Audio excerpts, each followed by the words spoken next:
Buenos días, alumnos. Buenos días, alumnos. Buenos días, profesora. Buenos días. Ayer parece que el sistema, el aplicativo de Microsoft Teams, parece que justo cuando estábamos dictando clase se fue la señal, no del internet, sino del Microsoft Teams. Bueno, no ha regresado hasta la 1:35, casi más o menos.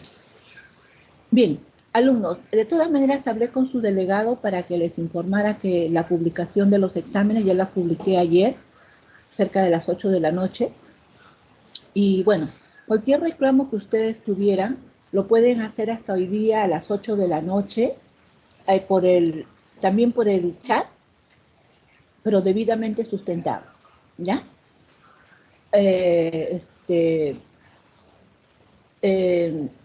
Más que nada lo hago con la finalidad de ganar este tiempo y que también en su sustentación está acorde al reclamo. Cuando digo debidamente sustentado es que puede ser un error matemático, ¿no? Una mala operación, tal vez, ¿no? Yo me suelo fijar bastante en esos detalles porque no sería la primera vez, pero siempre estoy calificando procedimiento, ¿ya? Además, cuando digo eso también de que sea una buena sustentación, no me refiero a cuando me dicen el puntaje de una pregunta comparándola con el de otro compañero. Eso no es una buena sustentación, ¿ya? Por favor,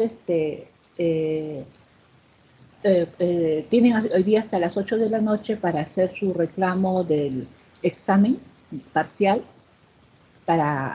por el chat, por este medio, ¿no? Por el chat general, ¿ya? Gracias. Bien, ahora vamos a empezar la clase.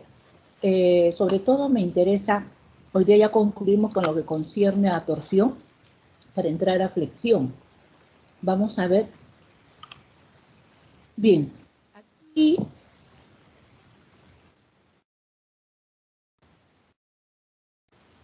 bien, este problema de acá ya lo hemos visto, si no me equivoco. Este problema ya lo hemos visto, ¿ya? Pero vamos a ver este problema de remaches. Bien, en este caso, alumnos, este es un problema de remaches, que también se aplica bastante en la torsión. Generalmente en la parte que concierne a bridas, ¿ya? Porque prácticamente es una placa que va a sujetar los esfuerzos cortantes en cada perno o en cada remache, ¿no? Debidamente a la solicitud en la cual va a estar aplicada esta placa. Generalmente para una transmisión, ¿no? De esfuerzos, ¿ya? En este caso de la placa al eje, ¿no? A este eje fijo por intermedio de los pernos, ¿ya? Debido a que esta placa va a estar sujeta a estas dos cargas, P. Entonces el problema dice, la placa mostrada se sujeta a una base mediante 4 remaches. Aquí le agregué uno más, ¿ya? De 10 milímetros de diámetro. Determinar el valor de las fuerzas P de manera que en ninguno de los remaches, dice, se sobrepase la tensión cortante admisible de 140 megapascales. Bien, entonces, como tengo acá que esta placa está sujeta a 4 remaches y me piden que determine el valor de las fuerzas P, de manera que ninguno de los remaches sobrepase este esfuerzo cortante admisible, ¿no? Entonces, eso quiere decir que al menos necesito ya la carga P máxima que puede soportar, ¿no? Estos pernos para que pueda trabajar garantizando que no vaya a fallar por cortante, ¿ya? Bien, entonces, lo que tengo que hacer primero es, ya que no tengo, como ustedes ven, en donde acá yo pudiera formar círculos concéntricos, voy a tratar de llevar a la forma convenientemente, ¿no? No necesariamente tiene que haber, como les dije, equidistancias. Lo importante es hallar acá un centroide. Aprovechando que tengo un eje de simetría con respecto a estos 4 remaches, ¿ya? Eso quiere decir que la componente vamos a ubicar un sistema de ejes referenciales, vamos a hacer que este sistema sea X y este sistema sea Y. O sea, en Y no tendría componentes porque estarían sobre el eje X, ¿ya? Por la simetría. Entonces yo sé que el punto de referencia está sobre el eje X, ubicándome en mi sistema de ejes referenciales. Muy bien, pero en Y, en el eje Y, fíjense ustedes que sí tendría que determinar justamente el valor de X, ¿no? Este valor de X centroidal.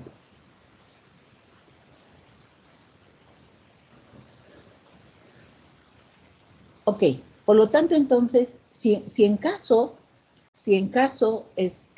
no tuviera acá un eje de simetría, como este es el caso, ¿no? ¿Qué haría? Hallo el X centroidal y determino el Y centroidal. Y ya fijo el centroide, lo trabajo como un sistema de partículas, pues, ¿no? De tal forma que pueda hallar la ubicación del centroide de este sistema de partículas. Y después paso los círculos concéntricos determinando cuáles, en este caso, los remaches más alejados, ¿no?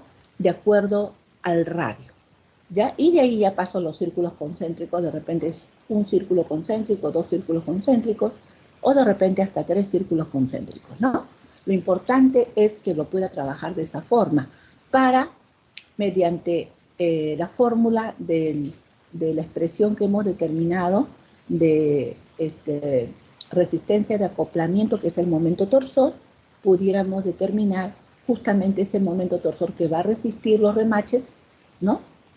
Y poder determinar, en este caso para el problema, la carga P máxima, ¿no?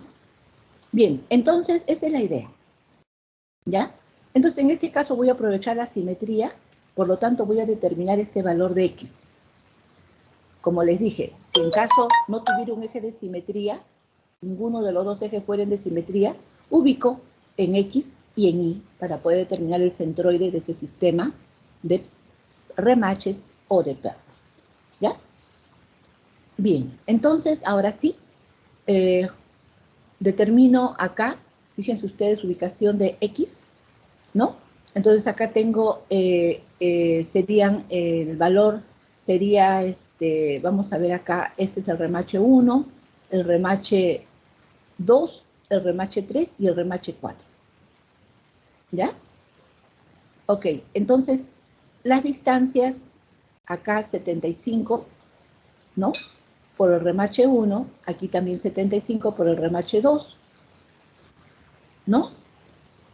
El remache 3 no tiene distancia, por lo tanto no lo considero, y el remache 4 tampoco no tiene distancia, por lo tanto serían 150 cualquiera de estos dos remaches, ¿no? Que es lo mismo, ¿ya?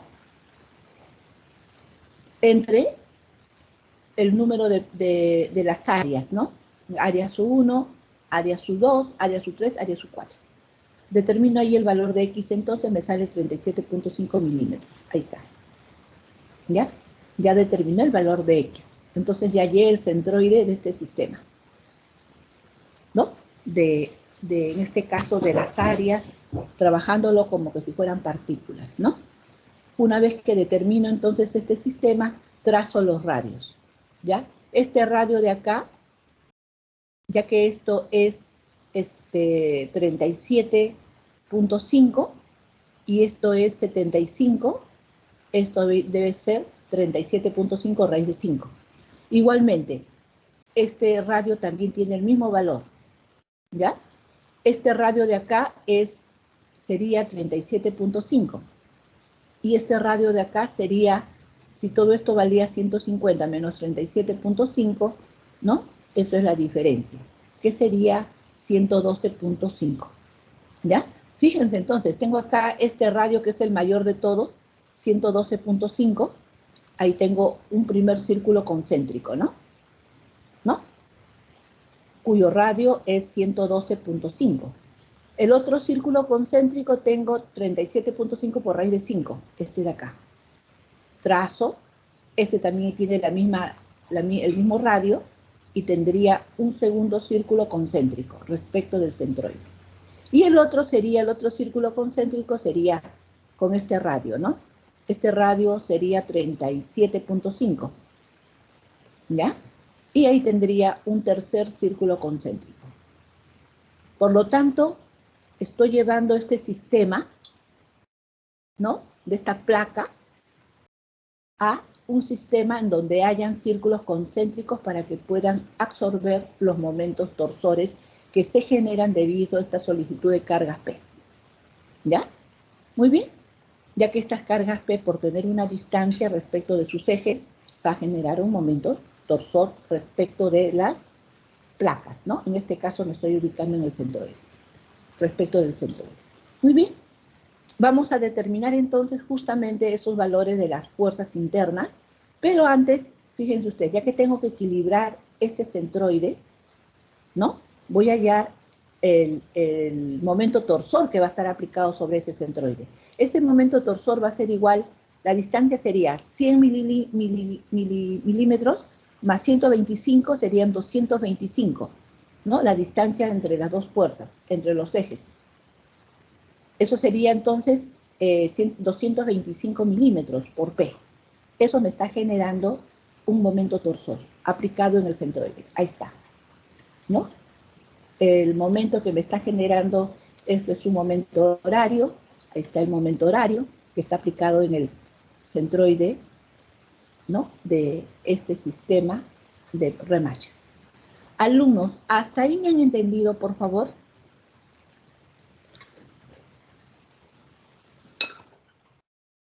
Sí, profesora.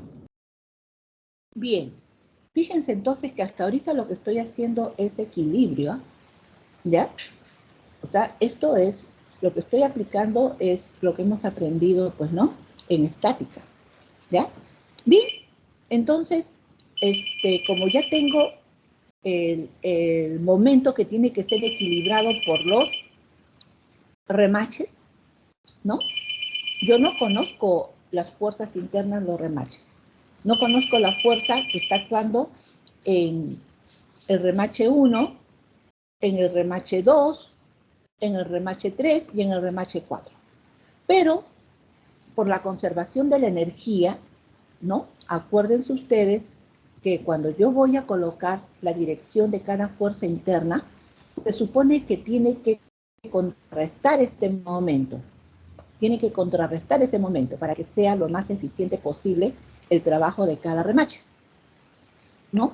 Y además, por conservación de la energía, esa distribución de esta fuerza interna tiene que ser perpendicular al radio, ¿ya? Tiene que ser perpendicular al radio. Por lo tanto, la fuerza interna del remache 1, fíjense ustedes, es esta, perpendicular al radio. Eso es para que trabaje lo más eficiente posible, ¿no? Eso ustedes lo deben haber visto en conservación de la energía en física. Bien, el remache 2 también igual, ¿no? La fuerza su2 es perpendicular al radio. El remache 3 también igual. La fuerza interna F3 que está actuando es perpendicular al radio. Y en el caso de la F4, el remache 4, también es perpendicular a su respectivo radio. ¿Ya? Todas tienen que contrarrestar, se supone, lo más eficientemente posible este momento. En este caso, si el momento está en el sentido horario, esta tiene que generar un momento en el sentido antihorario. Esta también en el sentido antihorario, en el sentido antihorario, en el sentido antihorario. Alumnos, ¿hasta ahí me han entendido? Alumnos. Sí, ingeniera. Bien, ¿eso qué significa, alumnos?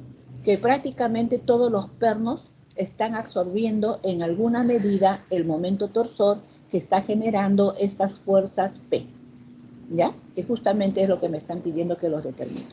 Bien, entonces vamos a descomponer cada fuerza, ¿no? En el caso de las fuerzas U1 y la fuerza U2 en sus componentes rectangulares, ¿no? Vamos a colocar acá que este ángulo, ya que este radio tiene un ángulo teta, vamos a trabajar en función del ángulo teta, Entonces sería, como esto de acá sería el complemento, esto sería el ángulo teta, ¿no? Igualmente acá, esto es teta, este sería el 90, el complemento, ¿no? Sería teta, el complemento, teta sería acá, ¿ya? ¿Ok? Entonces ya tengo las direcciones, ¿no? Descompongo estas fuerzas en sus componentes en X y en Y.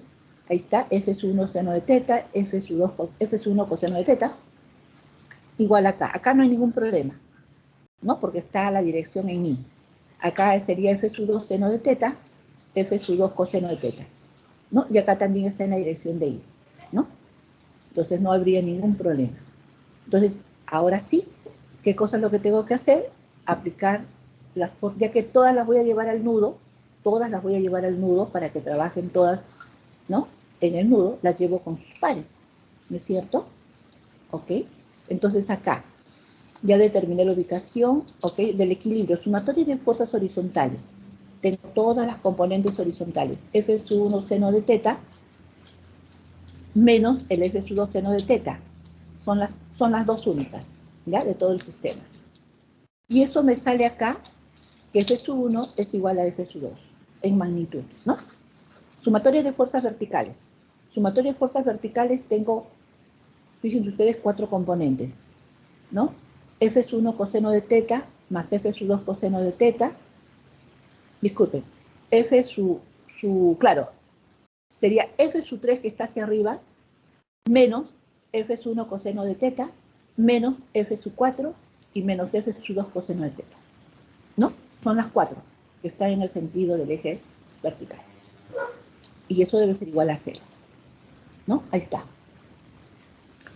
De aquí yo puedo despejar el valor de F3, ya que conozco que F1 es igual a F2, ¿no? Reemplazo aquí y tengo una expresión de la fuerza F1 en función de F3.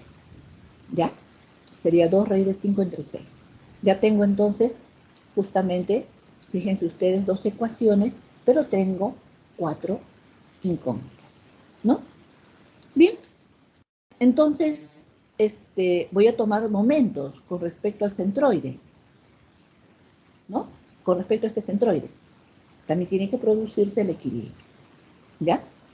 Bien, entonces tengo acá 225 en el sentido anterior, estoy considerando el positivo, ¿no? Que se tiene que equilibrar con este de acá, la F su 1 o la F su 2, que es la misma porque hemos hallado, disculpen, hemos hallado que es el mismo valor. Acá me están dando también aparte que las áreas son las mismas, ¿no? F1 es igual a F2, por lo tanto, cuando yo aplique esta ecuación, me estoy dando el sentido horario positivo, por lo tanto, este valor de acá es positivo. Ya ahora sería, todos están en sentido contrario, ¿no? Todos me generan un momento en sentido contrario, ya son antihorarios. Bien, por lo tanto, entonces, voy a empezar con la fuerza F2, acá, que sería F3 para ir en orden, menos 112.5, que es la distancia, ¿no? De F2, que es la misma de acá, ¿no? A ver, F3 sería 112.5. Vamos a empezar por el mayor, ¿ya? F3 por 112.5, sentido contrario.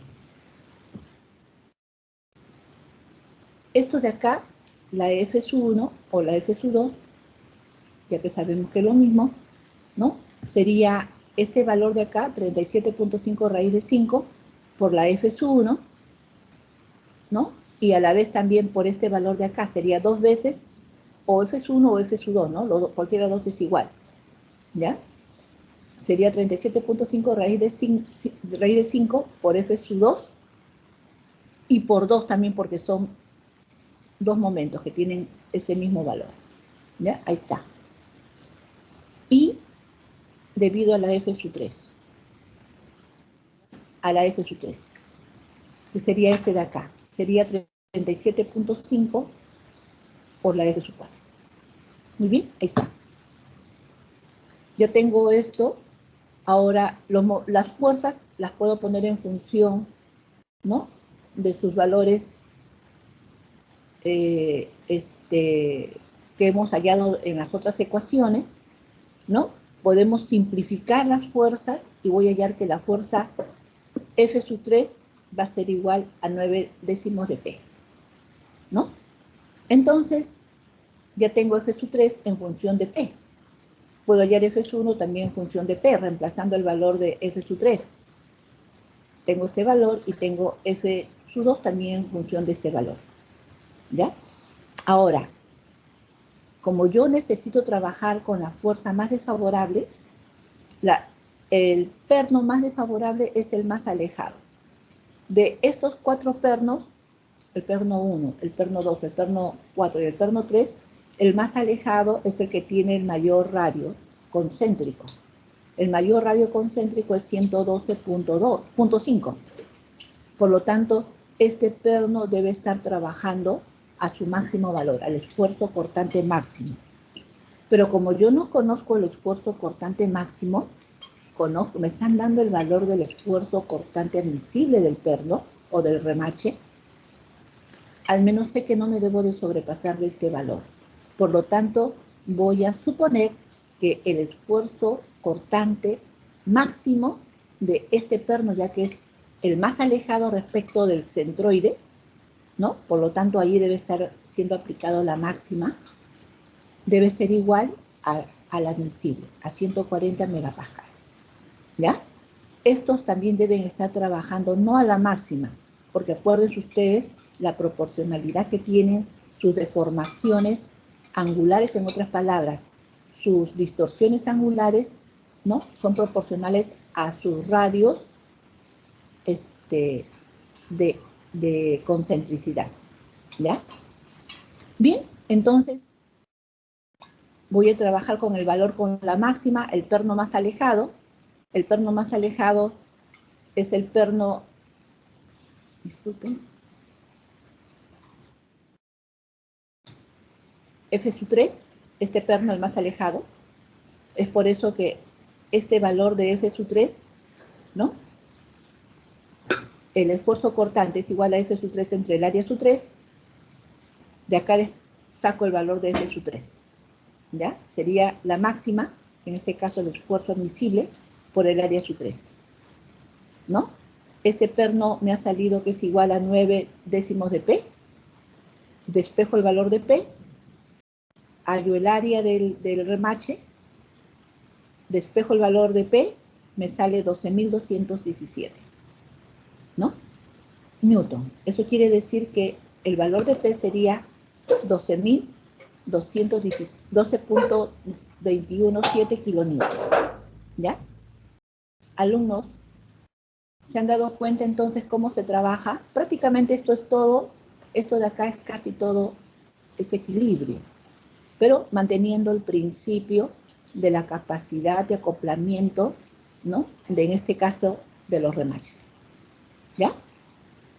De los remaches que están actuando en esta placa.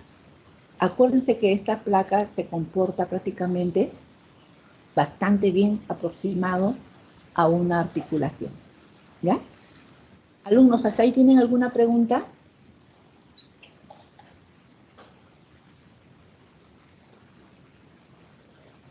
Alumnos.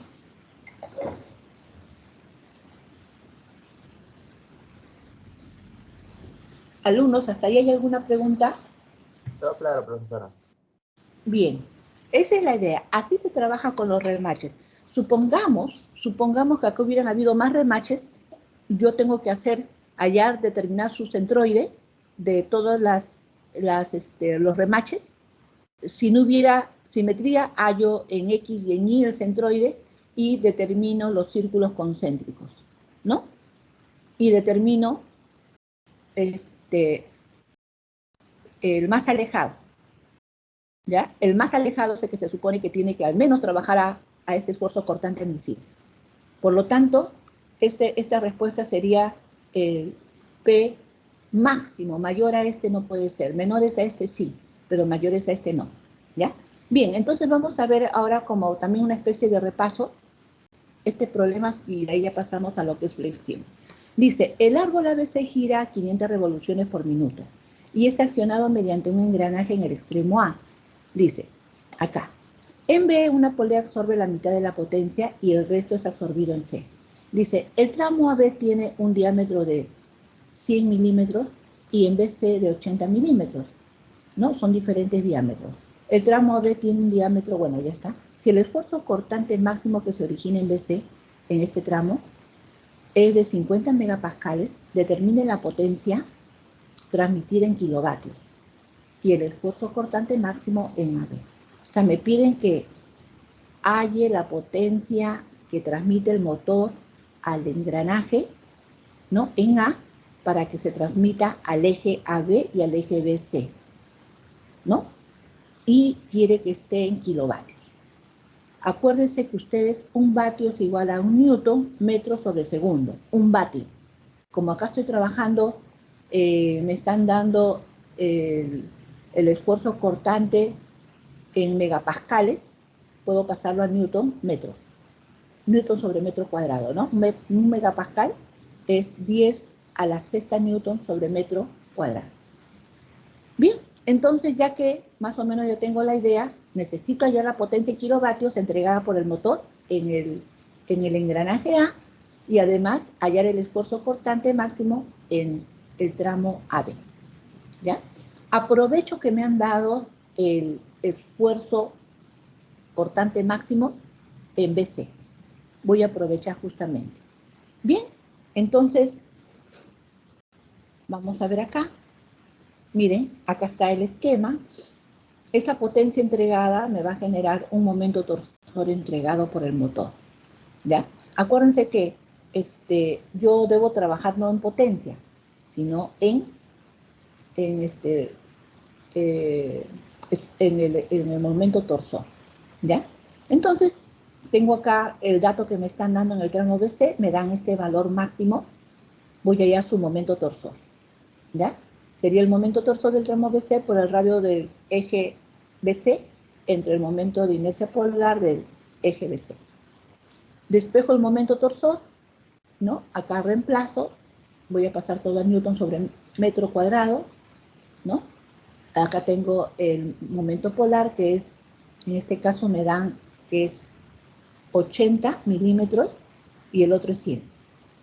Lo voy a pasar a metro, ¿no? Aquí estoy trabajando en centímetros y después ya lo paso a metro, ¿no? Sería pi por el radio a la cuarta entre 2. Ahí está, entre el valor de el radio, que sería 4 centímetros, ¿no? Y después ya lo estoy pasando todo a metro. Bien, entonces de aquí me sale que tengo el momento torsor 502.654 newton centímetros. O lo que sería lo mismo, 5.026.55 newton metro. ¿Ya? Entonces ya determiné, de acuerdo a este dato que me han dado, el momento torsor entregado para el eje BC. Ese momento es este, que es constante a lo largo del eje BC, ¿no? Ya lo determiné. Muy bien, pero este me dice que es, ¿no? Me dicen que es, absorbe la mitad de la potencia, dice. En B se absorbe la mitad, en el engranaje B se absorbe la mitad y el resto es absorbido en C, ¿no? Y ahí se produce el equilibrio. Muy bien. Me dicen si la mitad es absorbido en B, eso quiere decir que lo que está quedando aquí es la otra mitad, ¿no? Que también después va a ser absorbida por la polea C. Y ahí se produce el equilibrio, ¿no? Entonces, este valor que he determinado es la mitad, ¿ya? Por lo tanto, entonces, el momento torsor entregado debe ser el doble. De la frecuencia, entonces, para poderlo determinar también, es otra forma. Yo sé que la frecuencia es 500 revoluciones por minuto por 1 sobre 60 segundos, y eso me va a dar acá 8.3 periódico sobre segundo. El trabajo es 2pi por la frecuencia y esto me va a salir 16.6 periódico pi sobre segundo. La potencia es, en este caso, la potencia C es un medio, la mitad, porque se está consumiendo la otra mitad de la potencia entregada en A. Ahí está. La potencia, no conozco, ¿no? Pero ya tengo los datos que me han dado y los estoy utilizando. Entonces, la potencia en C es la mitad de la potencia entregada en A. Y eso es igual al momento torsor que está sucediendo en el eje BC, que esto ya lo determiné acá, ¿no? Es igual a la potencia, disculpen acá, al momento torsor del tramo BC por el trabajo. Y el trabajo es igual a esto. Multiplico ambos y tengo las unidades en newton metro sobre segundo. Eso que es la potencia entregada en C, entonces, es 263.189.5 newton metros sobre segundo. Un newton metro sobre segundo es un vatio, ¿ya? 1000 newton metros sobre segundo es 1000 vatios. Disculpen, es 1 kilovatio. Por lo tanto, sería 263.19 kilovatios.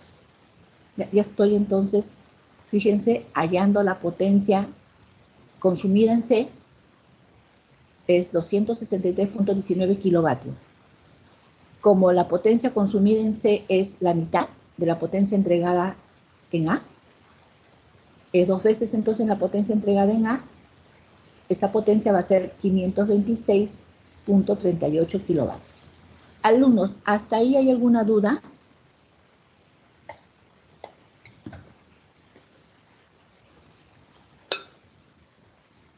Alumnos.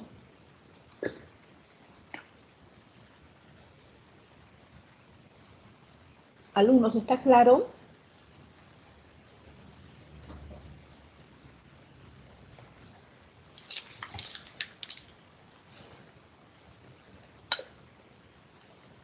Alumnos, ¿está claro? ¿Me están escuchando? Alumnos. Sí, profesora. Está claro. Bien, vamos a ver entonces la otra parte, que hay que determinar el valor del esfuerzo cortante en el tramo AB. O sea, necesito hallar, ¿no?, este momento torsor para poder determinar el esfuerzo cortante en el tramo AB. ¿Ya?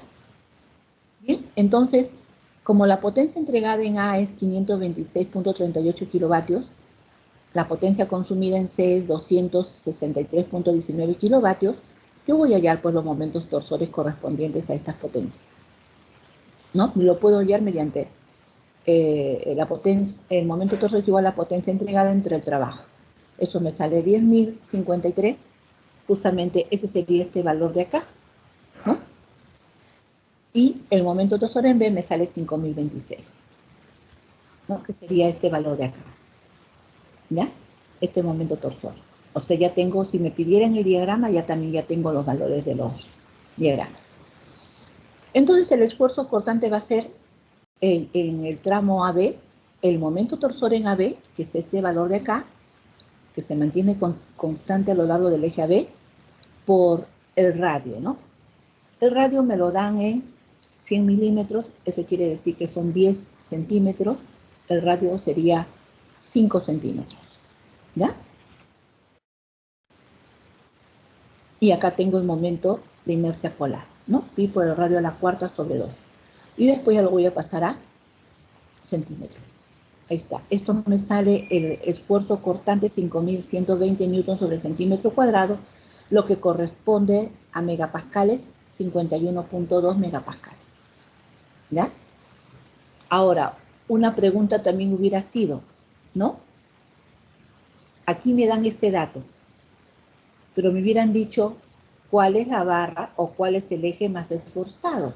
También me hubieran dicho, ¿no? Me hubieran preguntado también eso. ¿Cuál de estos dos ejes es el más esforzado? Me dan este dato, pero necesito saber si este es menor o mayor, pues, para decir cuál es el más esforzado. Y en este caso, fíjense, este me salió mayor. El eje más esforzado es el eje AB. ¿Ya? Esa también podría haber sido una pregunta, ¿no? Bien, señores, vamos a ver entonces, ahora sí ya con esto damos por concluido lo que concierne. Hemos visto todos los problemas correspondientes a lo que compete al esfuerzo debido a la torsión y también a la deformación o giro debido a la torsión, ¿ya? Vamos a pasar entonces a otro tema. El otro tema son los esfuerzos debido a la solicitud de cargas que generan flexión. que es otro tipo de esfuerzo, ¿ya? Ahí vamos a trabajar con flexión simétrica. ¿Por qué? Porque al menos vamos a trabajar con un eje de simetría en nuestra sección transversal que me genere, ¿no?, esfuerzos con respecto al lado izquierdo. La distribución de los esfuerzos tiene que ser idénticamente igual a la distribución de los esfuerzos del lado derecho de ese plano de simetría que va a coincidir con el plano de cargas. Bien, entonces ahora vamos a ver ese tipo de aplicaciones. Un momentito, por favor.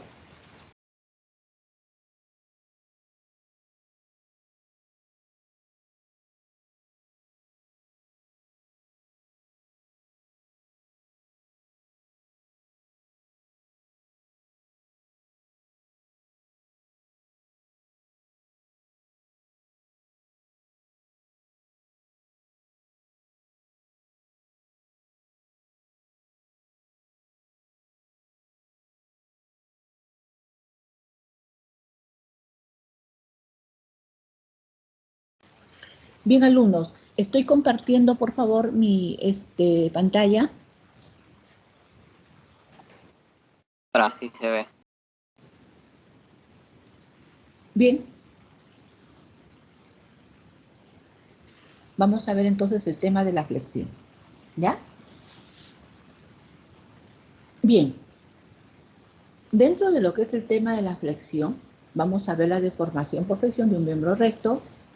Vamos a ver la formulación, ¿no?, de la flexión, o sea, la fórmula de la flexión o del esfuerzo normal por flexión y del análisis de las vigas de acuerdo a la flexión. Por si acaso, no hay que confundir flexión con pandeo, ¿ya?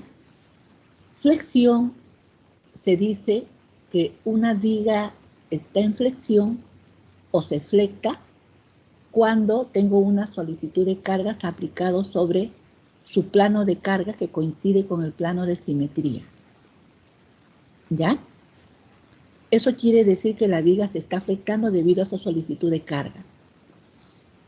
Si está en el comportamiento elástico, yo retiro las cargas y la viga debe regresar a su estado original sin ninguna deformación permanente.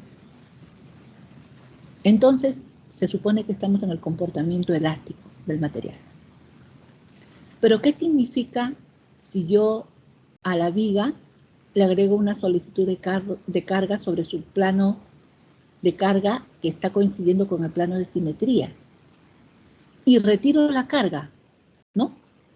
Pero la viga ya no regresa a su estado original, mantiene una deformación residual. Eso quiere decir que la viga, de acuerdo a su solicitud de carga, se fatigó. Entonces, ahí podríamos hablar de pandeo. O sea, prácticamente ahí la viga se ha fatigado. Ya no está en el comportamiento elástico del material, sino por el exceso de carga ha pasado al comportamiento plástico. Al estar en el comportamiento plástico, cuando yo retiro las cargas, claro, en el comportamiento elástico regresa, pero lo que ya deformó en el comportamiento plástico ya no regresa a su estado original. Entonces mantiene una deformación. Y eso se debió debido a la fatiga, debido al exceso de carga, ¿no? Es por eso que cuando ustedes entienden porque el material se ha fatigado, es porque alcanzó su mayor esfuerzo y encima sobrepasó y se deformó y ya no regresó a su estado original, ¿no? Entonces, por eso les digo, ahí se habla de pandeo. La viga se pandeó. No se dice la viga se flectó, porque ahí ya hay una deformación permanente. Ya, alumnos, por eso cuando ustedes se expresen, no digan pandeo, si es que no han comprobado que la viga sobrepasó su esfuerzo cortante o su esfuerzo por flexión admisible, o pasó a otro estado, ¿no?, al estado plástico, ¿ya? Bien, entonces les explico eso porque muchas veces suelen confundir. Entonces, vamos a ver dar al inicio Bien, entonces vamos a ver deformación por flexión de un miembro recto, ¿no?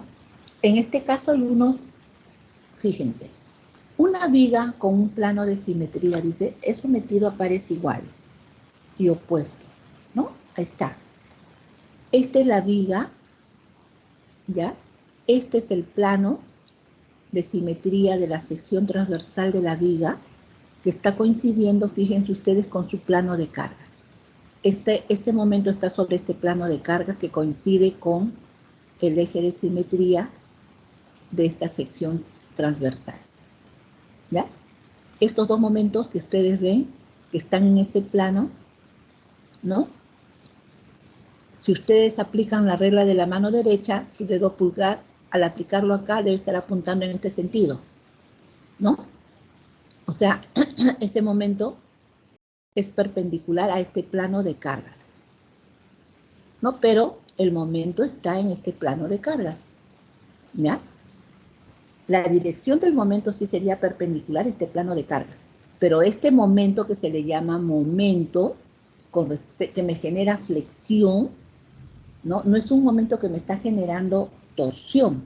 El momento que me genera torsión está actuando en el plano de la sección transversal, y por lo tanto cuando yo apunto el dedo pulgar, trabajando con la regla de mano derecha, apunta ya sea saliendo de la sección o entrando a la sección, porque es perpendicular, pues. En cambio, este momento ya no es perpendicular a la sección transversal, sino está en el plano de cargas que coincide con el plano de simetría de la sección transversal. Esto lo tienen que tener bien claro, por favor, ¿ya? Y es por eso que toda la distribución de la carga que está sucediendo en este lado izquierdo, respecto del plano de cargas, debe ser igual a toda la distribución de los esfuerzos normales que va a suceder en este lado. Por eso se le dice flexión simétrica, ¿ya? Entonces dice, una viga con un plano de simetría está sometido a pares iguales. Ahí están los pares. Y este es el plano de simetría. Y opuestos, que actúan en dicho plano. Dice, si la viga sufre un corte en un punto arbitrario, un corte cualesquiera, vamos a suponer que sea aquí, ¿no? Las condiciones de equilibrio requieren que las fuerzas internas en la sección sean equivalentes al par. O sea, yo hago un corte acá, separo este lado, puedo analizar este lado, puede analizar cualquiera de los lados. Igual, si el total está en equilibrio, las partes también tienen que estar en equilibrio, ¿no? Entonces voy a separar el lado izquierdo, ¿ya? Ahí está. Y también, por lo tanto, este lado izquierdo también tiene que estar sometido a equilibrio, también tiene que estar equilibrado. Entonces debe aparecer fuerzas internas que hagan que este lado que he cortado también se equilibre. Entonces es lo que dice acá. Las fuerzas internas en cualquier sección transversal en la viga, en flexión pura es cuando solamente tengo pares, ¿no? No tengo fuerzas cortantes, solamente pares, ¿ya? De la viga en flexión pura, son equivalentes a un par M. El momento M de dicho par se conoce como momento flector de la sección.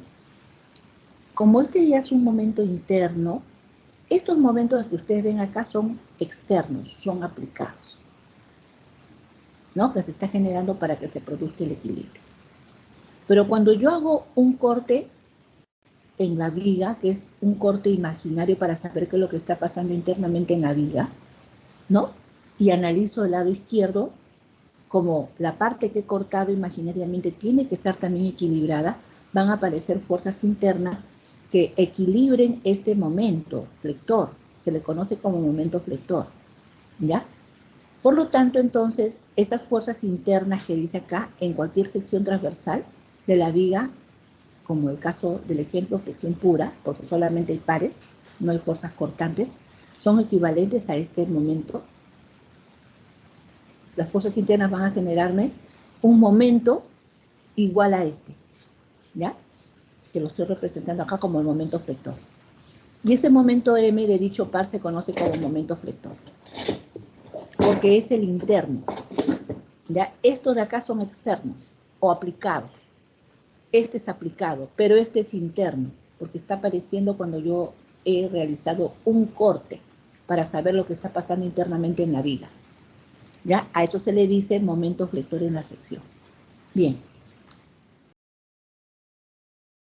Entonces, la viga, dice, se flexiona bajo la acción de los pares. ¿No? Ahí está la viga de sección trapezoidal. Esta viga que ustedes ven acá,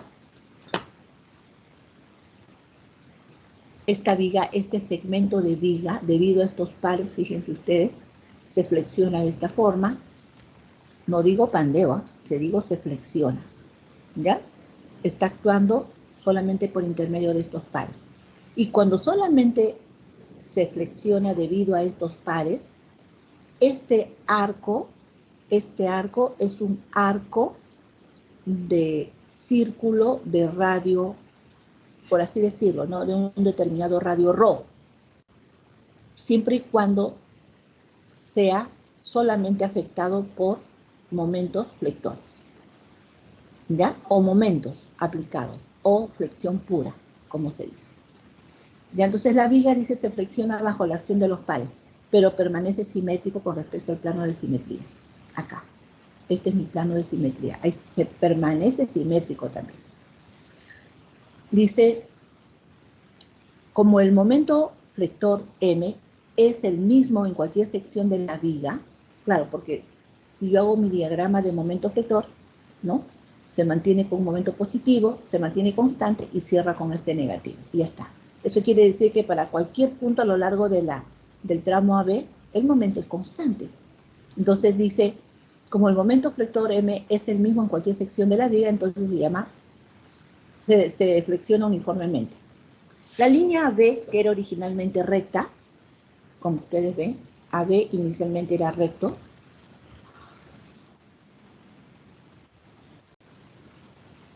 ¿No? Bueno, acá no lo he puesto. Acá está. AB inicialmente era recto. AB inicialmente era recto antes de la aplicación de estos momentos vectores o momentos aplicados, ¿no? Aquí, fíjense, debido a que ya están actuando esos momentos, miren cómo se está flectando, ¿no? Entonces, la línea B, que era originalmente recta, se transforma en un segmento de circunferencia con centro en C. Ahí está. Solo cuando está trabajando con pares o flexión pura. Lo mismo ocurre con la línea A'B', o sea, la que está sucediendo en la franja inferior, ¿no? A'B', ¿ya? A lo largo de la cara inferior de la viga. Bien, entonces, sobre la viga deformada, las líneas longitudinales se curvan, mientras que las líneas transversales permanecen rectas. Se observa que AB se acorta mientras que A'B' se alarga. Vamos a suponer que en la sección, en esta sección de simetría, ¿no? En ese plano, ¿ya? En ese plano, vamos a suponer estas líneas, ¿ya? AB, AB'. O sea, acá está AB y acá está AB'. O sea, estamos suponiendo acá.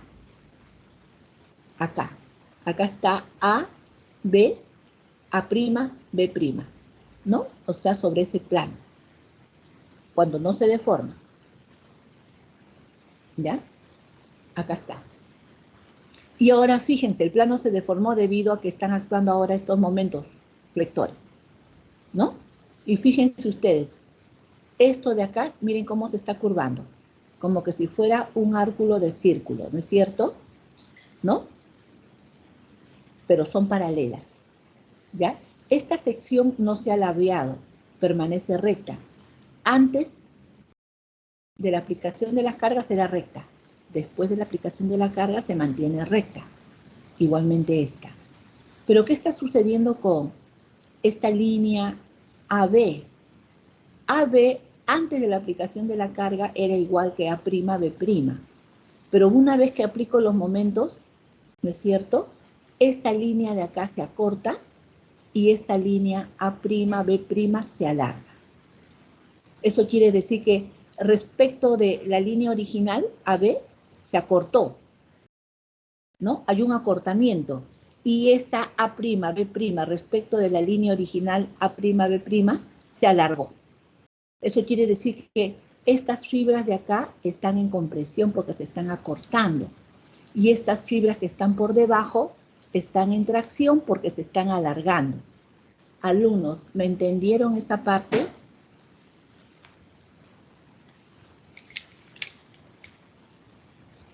Alumnos. Sí, profesora.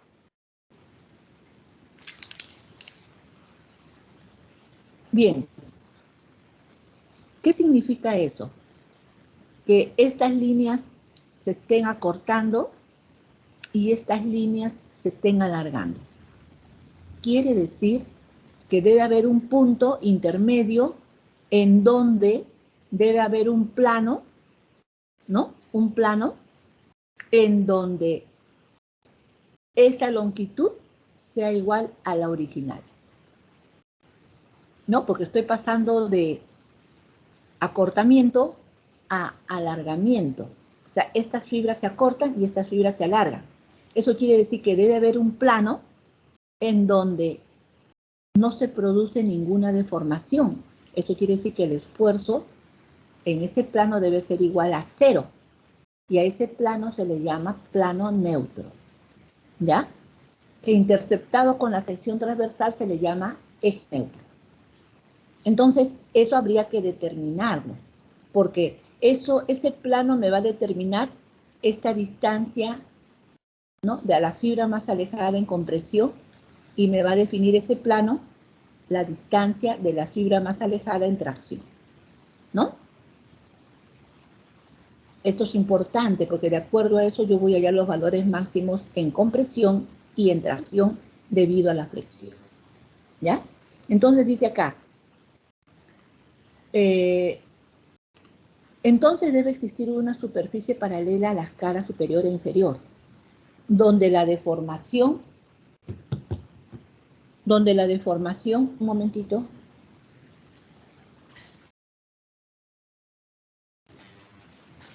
dice, entonces debe existir una superficie paralela a las caras superior e inferior, donde la deformación y el esfuerzo sean nulos, ¿ya? O sea, un plano que debe tener la misma longitud original que el que no está con la aplicación de las cargas, ¿no? Y si ese plano no se deformó, es porque el esfuerzo es nulo en ese plano. No está ni a tracción ni a compresión. No se produjo ninguna deformación. Eso quiere decir que el esfuerzo es 0. Entonces, a esa superficie se le va a llamar superficie neutra, ¿ya? Y esa superficie neutra, que podría ser esta de acá, ¿no?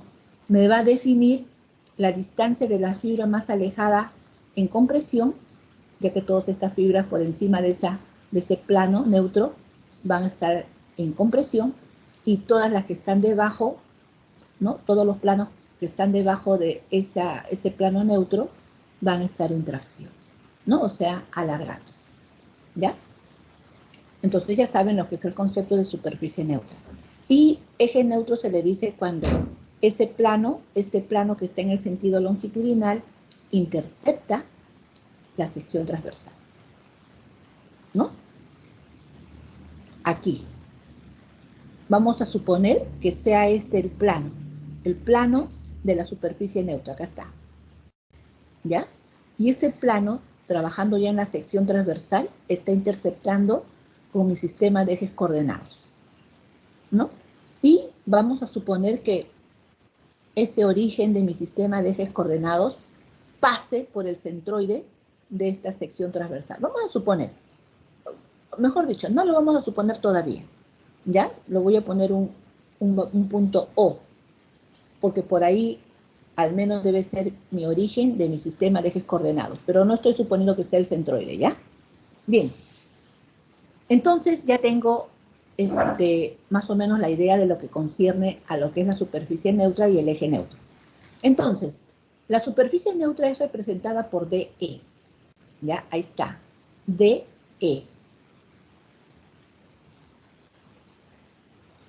Ok, dice, y con la finalidad de determinar la deformación por flexión, se aísla un segmento de la viga. Ahí está. Voy a tomar un segmento de la viga cualesquiera, ¿ya? Y lo voy a aislar. Y lo voy a aislar. Acá está. Miren, al aislarlo, pero antes de la aplicación de los momentos, miren, este valor, esta distancia de acá, que lo voy a suponer delta de x, ¿no? Antes de que se deforme, ¿ya? Eso quiere decir que acá también sería delta de x. Y si quiero analizar a una distancia y respecto de este plano, esta superficie neutra, también sería delta de x, ¿no? Que cuando actúen los pares va a estar en función del arco. Por eso se le pone este valor de acá. ¿Ya? Bien, entonces, al tomar esta franja que la estoy analizando acá, antes de la aplicación de la carga, ¿no?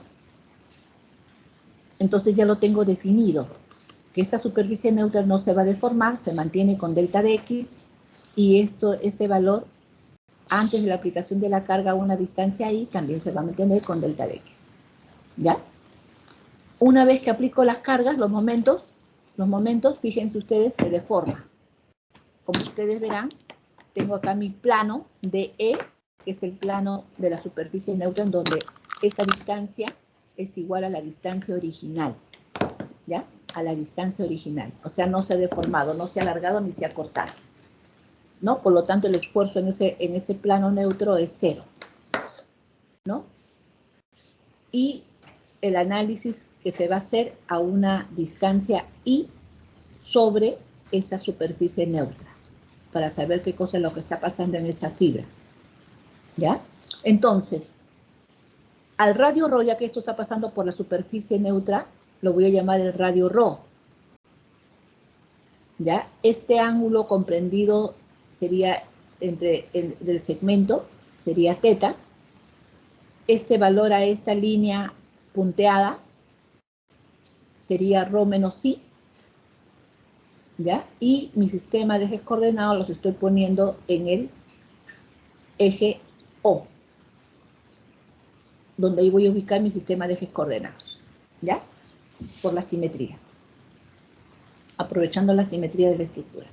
Bien, entonces, ok, aquí vamos a analizar cómo se está deformando. Se define de la deformación unitaria normal del segmento, esta es la deformación unitaria, la deformación final menos la deformación inicial entre la deformación inicial, ¿no?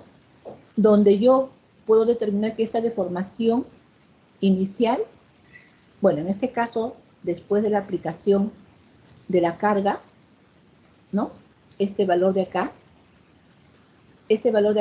es en plano neutro. Esta fibra está a una distancia I del plano neutro, ¿ya? Aquí no habría ningún problema, es la misma longitud, ¿no? Es la misma longitud que esta, porque aquí no se deforma. Pero este de acá, fíjense, este de aquí sí está pasando, ¿no? De esta posición, pues de esta longitud a esta longitud, ¿ya? A una distancia I. Y se está acortando, ¿ya? Y este de acá se está alargando, ¿no? Pero nuestra fibra de análisis es esta, ¿ya? Y esto de acá está sucediendo en un delta de θ. Y el radio, como ustedes ven, es el radio ρ, ¿ya? Ok. Ahí podemos nosotros darnos cuenta cómo se está deformando este segmento, ¿ya? O este elemento diferencial, ¿no? Entonces, yo puedo decir que este valor de acá, que es la deformación final menos la deformación inicial entre la deformación inicial, o delta de S, lo voy a poner en función del ángulo, como ustedes ven, este valor en función del ángulo, ¿no? Sería ρ por el delta de θ. Igualmente, este valor de acá también lo voy a poner en función del ángulo, que sería, el radio sería ρ menos I por el valor de delta de θ, ¿no? Este mismo valor, ¿no? Reemplazo estos dos valores aquí en la ecuación, simplifico y me queda que la deformación unitaria sería menos esta distancia I entre el radio ρ. ¿Ya?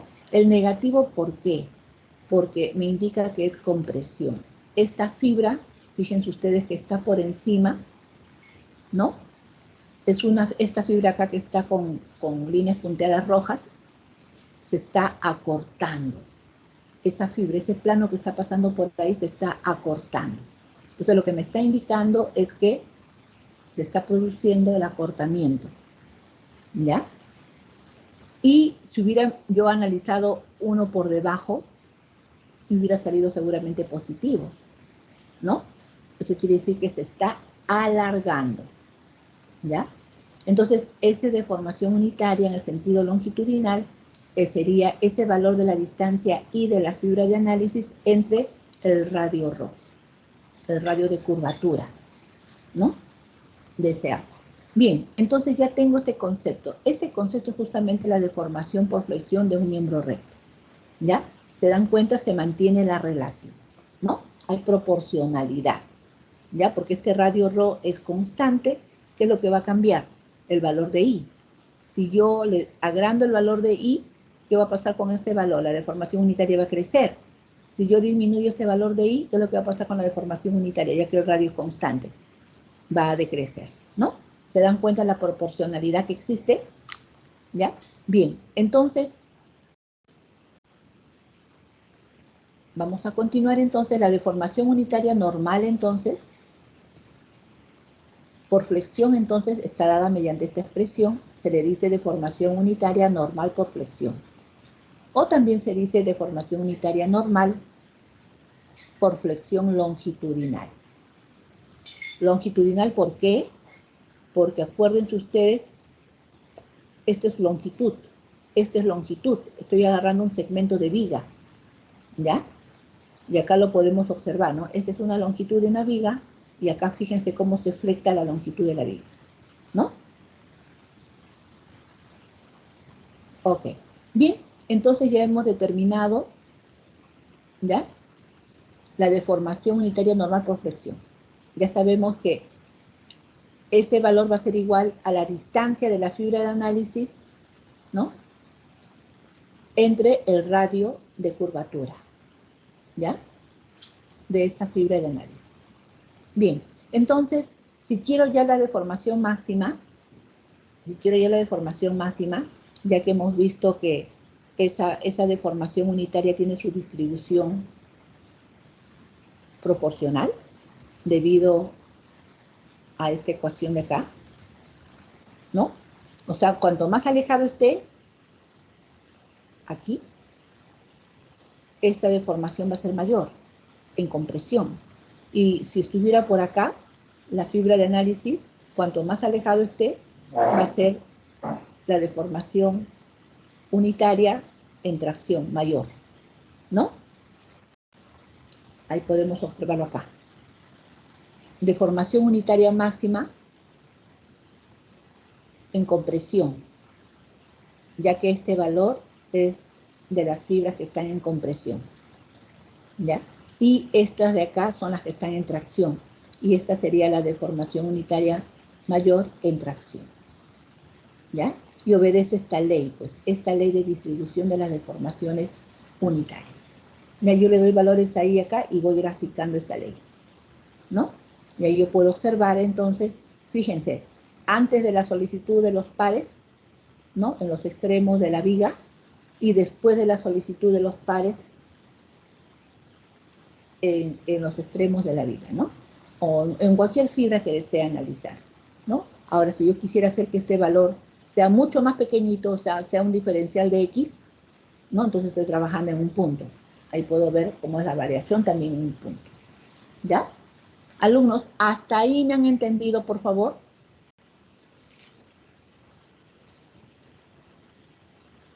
Sí, profesora. Bien. Esto es importante porque ya me está dando a conocer el comportamiento de los esfuerzos debido a las cargas que generan flexión en una viga, ¿ya? Vamos a ver la formulación de la flexión. En otras palabras, la fórmula del esfuerzo normal debido a la flexión. Bien, acá tengo,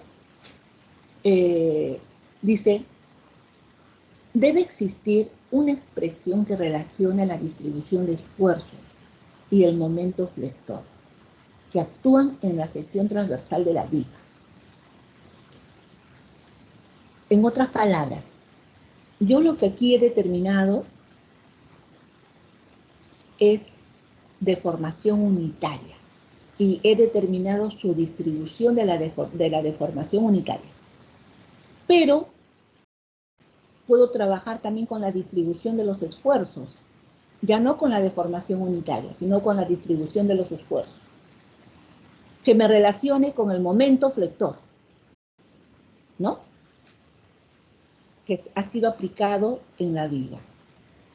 Entonces, eso es lo que me dice acá. Debe existir una expresión que relacione la distribución de los esfuerzos y el momento flector que actúan en la sección transversal de la viga.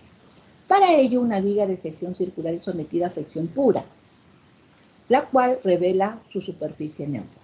Acá tengo una sección circular. Dice, lo voy a someter a flexión pura, o sea, pares. Ahí está, ¿no? Se supone que acá también. La cual revela su superficie neutra, ¿ya? Vamos a suponer que por este eje está pasando esta superficie que al llamarla superficie neutra es la superficie que no se va a deformar. En otras palabras, el esfuerzo es cero. Bien, todavía no estoy diciendo para nada que este plano está pasando por el centroide de la sección, ¿eh?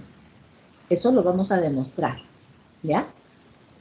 Solamente estoy diciendo que esta superficie neutra va a coincidir con mi sistema de ejes coordenados, nada más.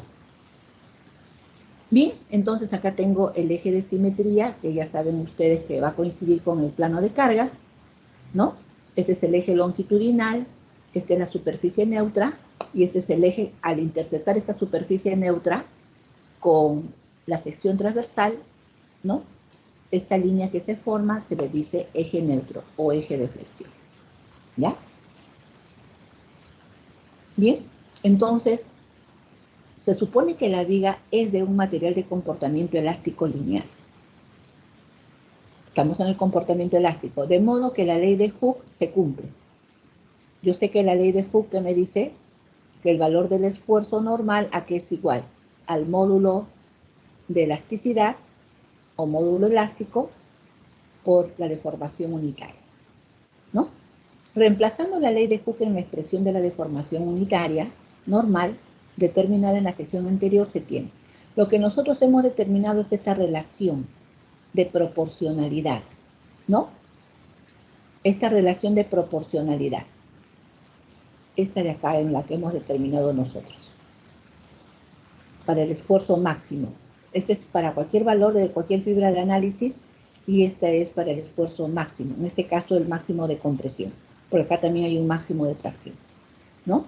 Esto de acá es lo que hemos determinado debido a la distribución de la deformación unitaria, a la ley de distribución de la deformación unitaria, ¿ya? Bien, entonces aquí se supone que la viga es de material de comportamiento elástico, ¿ok? Obedece entonces la ley de Hooke. Reemplazando la ley de Hooke en la expresión de la deformación unitaria normal determinada en la sección anterior se obtiene.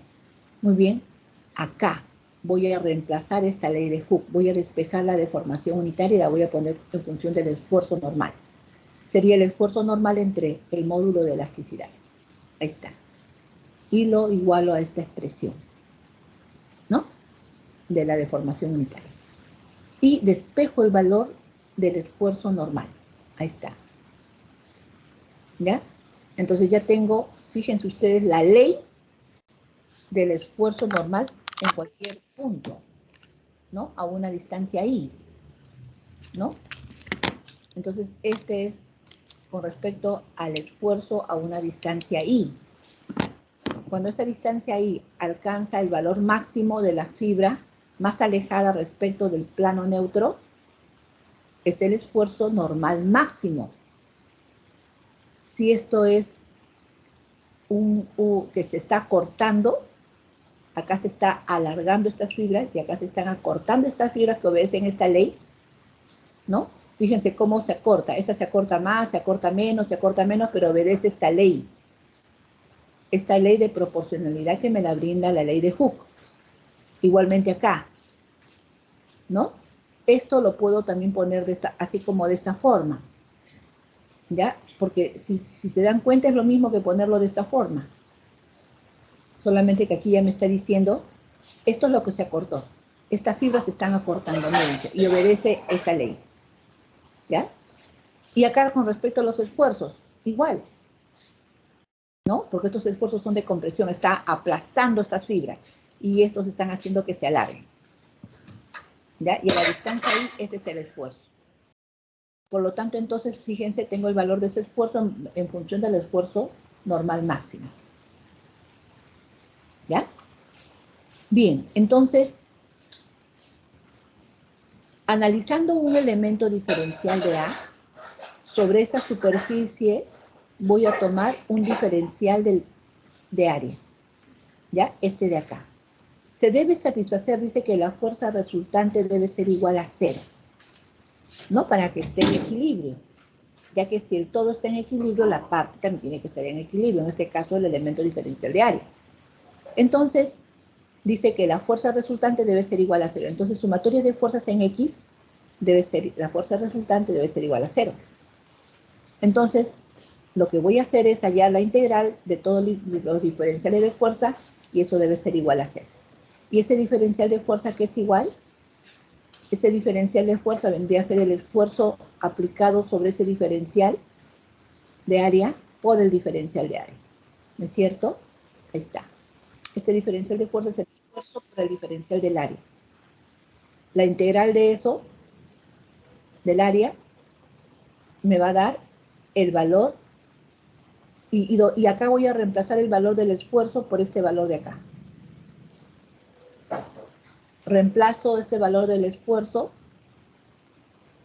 ¿ya?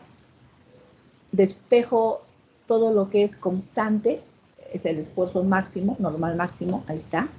El valor de C es la distancia de la fibra más alejada, en compresión, ahí está. El valor de I y el diferencial del área, la integral del valor de I por el diferencial del área. Alumnos, ¿esto qué cosa es? Esta integral, ¿qué cosa es? El momento de inercia. Momento de inercia. Momento de inercia, ¿no es cierto? Ok. Entonces, fíjense, como yo sé que esto tiene que ser igual cuando yo reemplace el momento de inercia aquí, ¿no? Ese valor del esfuerzo normal máximo no puede ser 0. El valor de C tampoco no puede ser 0, ¿no? Para que esta expresión sea 0. Entonces, este valor de acá sí, vamos a hallar el momento de inercia, ¿no? Es el primer, disculpen, es el primer momento del área, ¿ya? El primer momento del área, no es el momento de inercia, es el primer momento del área. Momento de inercia es cuando es I elevado al cuadrado. Es el primer momento de inercia. Entonces, eso sí puede ser igual a 0. Pero esto de acá, ¿no? Esto de acá, que yo lo puedo escribir de esta forma, ya que esta es la integral del área, esto sí es el centroide, ¿no? Como esto de acá está igual a 0 y esto también me da igual a 0, yo puedo decir entonces que esta expresión de acá es igual a este centroide. Entonces, este centroide en la dirección de I es igual a 0, ya que esta es la distancia en I multiplicado por los diferenciales de área, ¿no? Este es el valor de I, por el diferencial del área, ahí está. ¿Ya? Por el diferencial del área. Entonces, esta condición puede ser satisfecha solo si el eje neutro es el eje de centroidal, horizontal de la sección transversal. Entonces, para que eso suceda, para que este valor esté en equilibrio, ¿no? y satisfaga que la fuerza resultante debe ser igual a 0, obligado, dice que el eje neutro es el eje centroidal. O sea, esta distancia debe ser 0. O sea, el eje centroidal, o mejor dicho, el plano neutro, ¿no? Debe pasar por el eje centroidal, por el plano donde está el eje centroidal, horizontal. Obligado debe pasar por ahí, para que sea satisfecha esta condición, ¿no? Alumnos, ¿se entendió? Ahí estoy demostrando que el eje neutro o el plano neutro debe pasar por el eje centroidal de la sección transversal. Para flexión simétrica. Alumnos,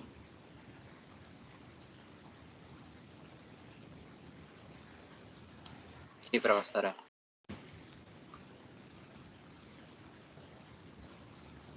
lo que no sucede cuando trabajo con flexión asimétrica. Nosotros, por si acaso, no vamos a trabajar con flexión asimétrica en resistencia de materiales 1. En resistencia de materiales 2, en la segunda parte del curso, sí vamos a trabajar con flexión asimétrica, pero también igual se les va a enseñar. ¿Ya? Ahorita no. Todo lo que vamos a ver de ahora en adelante es flexión simétrica.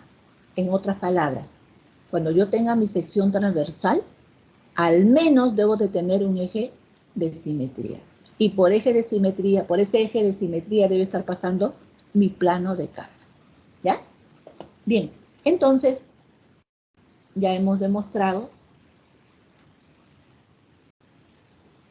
que la superficie neutra está pasando por el eje horizontal centroidal.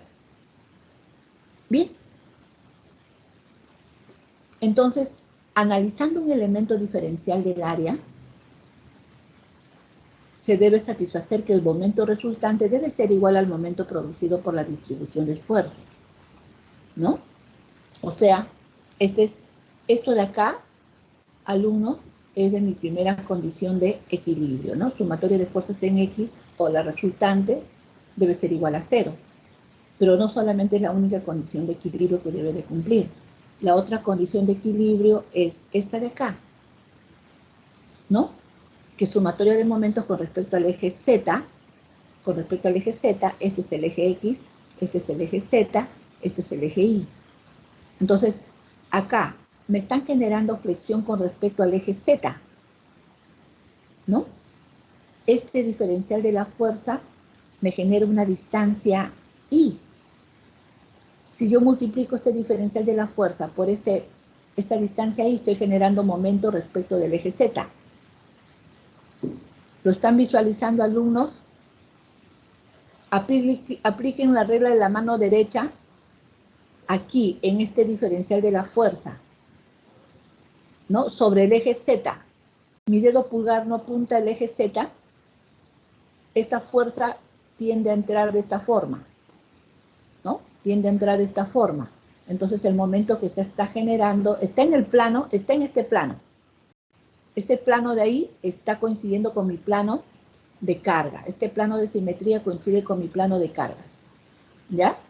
Ese momento que me genera esta fuerza que está sobre ese plano, está apuntando mi dedo pulgar el eje Z. Muy bien. Alumnos, ¿lo han comprobado? Es por eso que digo momento con respecto al eje Z.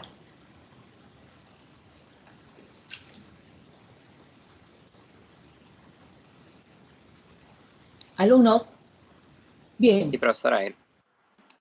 Entonces, cuando yo determine esta condición de equilibrio, que el momento, la sumatoria de momento con respecto al eje Z debe ser igual a mi momento resultante, ¿no?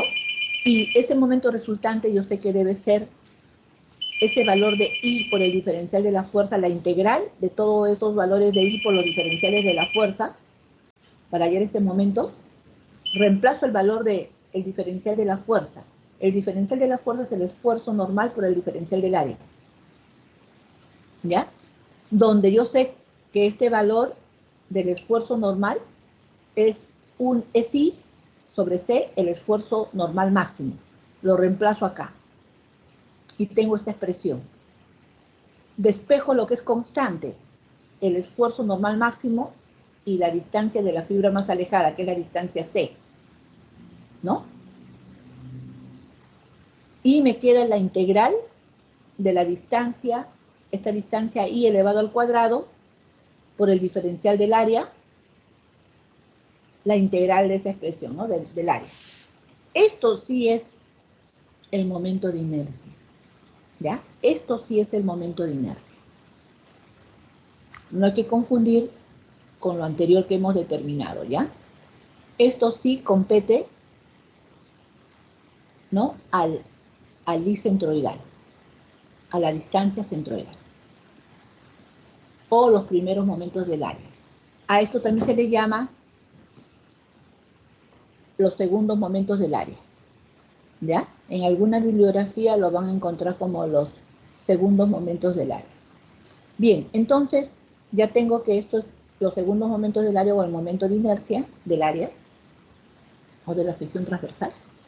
No, reemplazo el valor, en esta expresión reemplazo el valor, me queda que este momento es igual al negativo, el esfuerzo normal máximo por el momento de inercia de la sección transversal entre la fibra más alejada, ¿no? Este valor de acá, respecto del eje neutro. Despejando el esfuerzo normal máximo, tengo que, va a ser igual a menos el momento. Este momento es un momento resistente que se ha generado debido a estas fuerzas internas, ¿no? Esta fuerza interna, este diferencial de la fuerza por el valor de I, me genera un momento interno, por eso se le dice momento resistente o momento flector, porque es algo interno que aparece a lo largo de la viga, ¿ya? Y si se dan cuenta, la fórmula está en función de ese momento interno, o resistente, o flector, pero no está en función de un momento externo o aplicado, ¿ya? Por la distancia más alejada de la fibra en compresión entre el momento de inercia de la sección transversal. Ya hemos determinado la expresión del esfuerzo normal máximo. Si se dan cuenta, es el más desfavorable, pero en compresión. Este negativo es debido, ¿no?, a que cuando he reemplazado acá esta expresión, disculpen, esta expresión de acá está con el negativo, ¿no? Porque también me está indicando las fibras que están para un momento positivo, las fibras que están por encima del eje neutro están en compresión. Y las fibras que están por debajo del eje neutro están en tracción. Es otra forma también de definirlo. Bien, por lo tanto entonces, ya despejando el valor del esfuerzo normal máximo, esta vendría a ser la expresión. ¿Ya? Aquí se dan cuenta ustedes cómo está distribuido los esfuerzos, ¿no? Aquí lo estamos viendo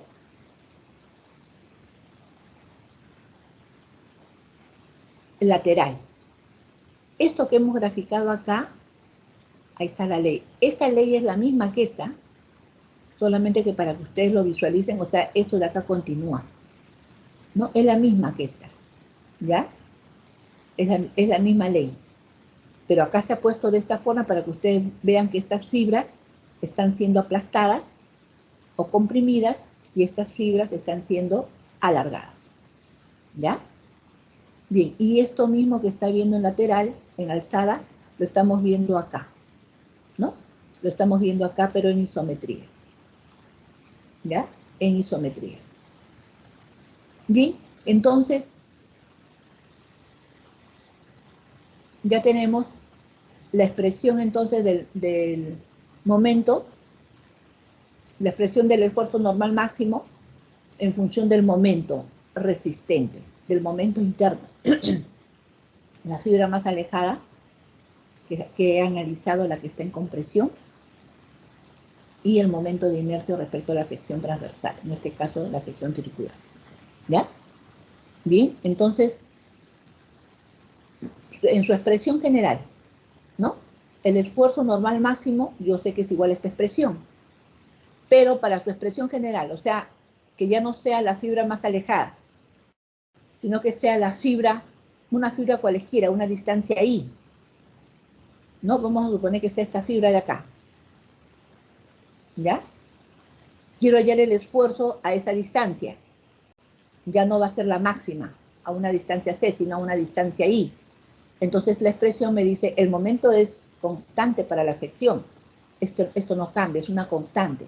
Sería ese mismo momento, flector o interno o resistente, por la distancia de la fibra de análisis. En este caso mi fibra ya no es la más alejada, sino es esta de acá, ¿no? Entre el momento de inercia de la sección transversal, que también es constante. O sea, es constante el momento en la sección, el momento resistente en la sección, y es constante el momento de inercia en la sección transversal. Pero lo que está variando, fíjense ustedes, es el valor de I, de la fibra de análisis, ¿no? Y si se dan cuenta, si yo le doy valores a I, entonces voy a tener esta ley. Esta ley de acá, donde el esfuerzo con la fibra más alejada se hace el máximo en compresión, porque es la fibra que se están comprimiendo, y las que están por debajo se están alargando. Y el esfuerzo normal máximo en tracción estaría acá, pues, ¿no? En esta de acá, que sería la más alejada en tracción. Entonces, este esfuerzo que se representa por la letra sigma se le dice esfuerzo normal en un punto de la sección transversal y se mide en pascales. M es el momento flector interno resultante, ¿no? Y se mide en newton metros. Y es la distancia perpendicular al eje neutro. Este valor de I es la distancia perpendicular al eje neutro, se mide en metros. Y momento de inercia del área. Este valor de acá es el momento de inercia del área de la sección transversal respecto al eje neutro. Y se mide en metros a la cuarta. ¿Ya? Alumnos, ¿hasta ahí tienen alguna pregunta? Alumnos.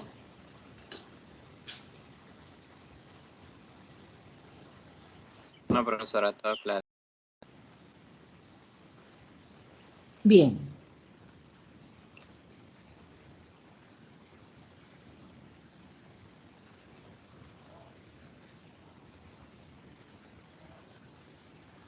Bien, esto ya de acá lo vamos a ver la próxima semana. ¿Ya? Vamos a ver lo que concierne a fuerzas internas para hacer análisis de vigas a flexión, la convención de signos también de las fuerzas, y también vamos a ver aplicaciones, ¿ya? Y también vamos a ver aplicaciones. Pero esto ya de acá mejor lo vamos a ver la siguiente clase para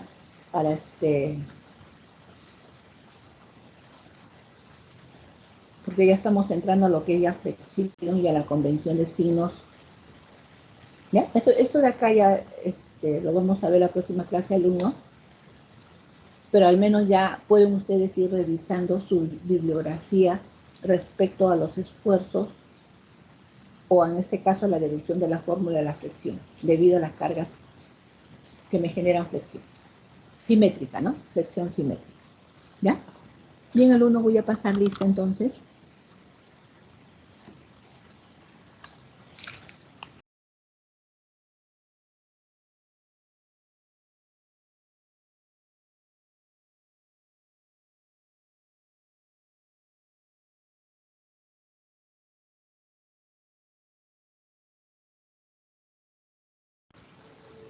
Brian Máximo Najarro. Presente, profesora. Ok. Carlos Alberto Flores. Presente, profesora. Ok. David Armando Guerrero. Presente, profesora. Ok. Diana Salomé Parra.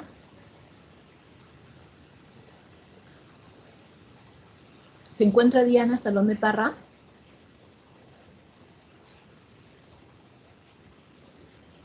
Bien. Fabián Andrés Ardiles. Presente, profesora Ardiles. Ok.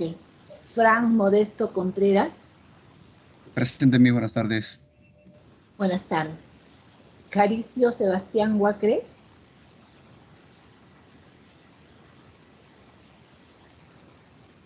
¿Se encuentra Jaricio Sebastián Huacre?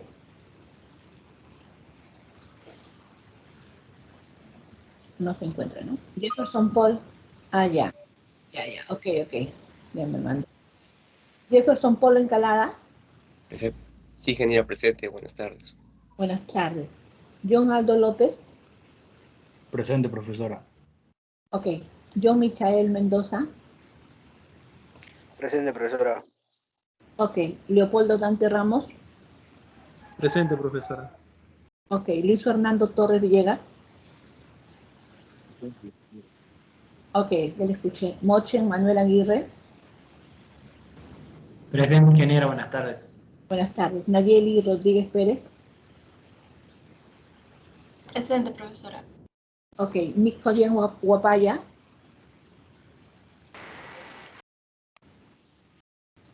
Ya le he visto por el chat.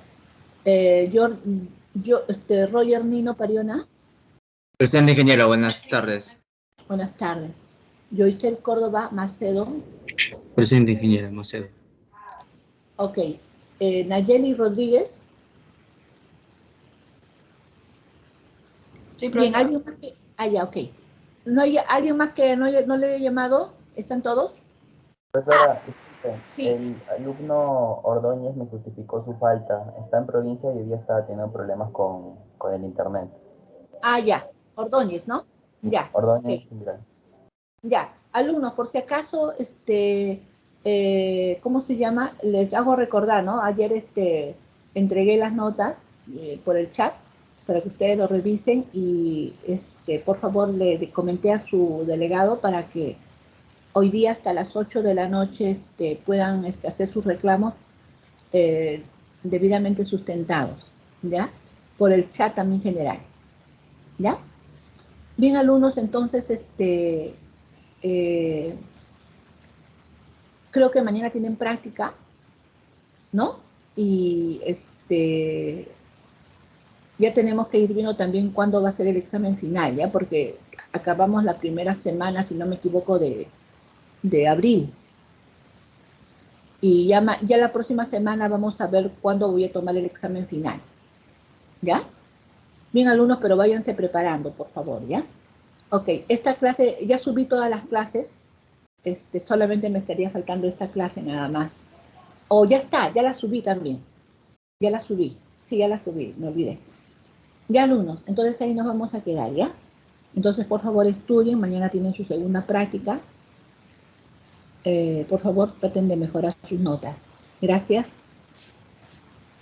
Muchas bendiciones, alumnos. Hasta luego. Hasta luego, profesora. Hasta luego, ingeniera. Hasta luego.